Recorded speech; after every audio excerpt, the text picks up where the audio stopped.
Hi guys, মই এটা কথা চিন্তা কৰি আছিলোঁ যে আমাৰ ভগৱান বা আল্লাই যিয়েই নহওক, তাই নিজতকৈ এটা বস্তু বনাই বহুত বেয়াকৈ পস্তাই আছে। বাট কি কৰিব, বনাইছে যিহেতু নিজেইতো পস্তাব লাগিব ন। কাৰণ কথাই আছে নহয়, উপকাৰ কৰিলে অযোগ্যৰে খায়, সেনেকুৱা আৰু। সেই বস্তুটো হ'ল আমাৰ পইচা। যোনটো পইচা তাৰমানে কোনো বেয়া নাপা, 99% মানুহৰ কথা ক'লেও তাৰমানে ভুল হ'ব, 100%ৰ ওপৰত ক'লেও বেয়া নহ'ব। চবেই যদি পইচাটোক ইমানেই ভাল পায়, কাৰণ তাতকৈ অকণমান কমো যদি আল্লাহক বা ভগৱানক মানুহে ভাল পালে হয়,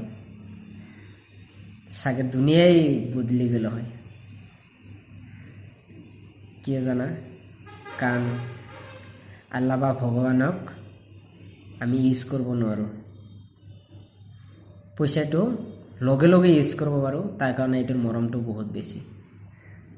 আৰু আল্লাহ বা ভগৱানৰ ওপৰত যদি আমি কিবা এটা বস্তু এৰি দিওঁ, টাইম লাগে, কিন্তু কৰি দিয়ে, কিন্তু সেইটো বিশ্বাস নহয়। আৰু পইচাটো যে আমি লগে লগে ইউজ কৰিব পাৰোঁ, যি হওক, সেইকাৰণে আল্লাই নিজেই পইচাটো বনাই কিনে নিজেই বিপদত পৰি আছে। আৰু এতিয়া আল্লাহতকৈ তাৰমানে পইচা কি মানুহে ভগৱান বুলি কৈ থাকে, মানি ছেকেণ্ড গড কিবা কিবি। তো সেইকাৰণে মই ভাবি আছিলোঁ যে কিয়নো এনেকুৱা বস্তু যোনটো পৃথিৱীত ইমান আমি ভাল পাই আছোঁ, বাট মৰাৰ পিছত কিন্তু এই পইচাটো মূল্যহীন হৈ যাব, আকৌ মূল্য নাথাকে।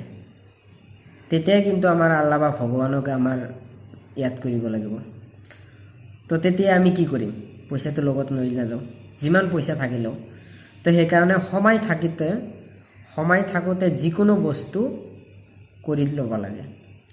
পইচা কামাওক, কথা নাই, পইচা নোহোৱাকৈ দুনিয়াত চলিব নোৱাৰোঁ, কিন্তু মৰাৰ পিছত যে তাৰমানে এবাদত লাগিব, সেইকাৰণে এবাদতো অলপমান কৰিব লাগে, যিটো আমাৰ মৰাৰ পিছতো কামত দিব।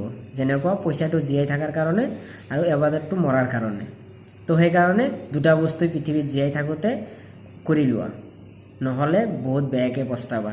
এতিয়া আমি আল্লাহক দুখ দি আছোঁ, কি কৰি আছে, কি দি আছে, অমুক তমুক কিবা কিবি, তেতিয়া কিন্তু আল্লাহৰ ওচৰত কম, হে মোক ভগৱান, হে মোৰ আল্লাহ, মোকেই তাৰমানে কিবা কৰি মাফ কৰি দিয়া কিবা কিবি।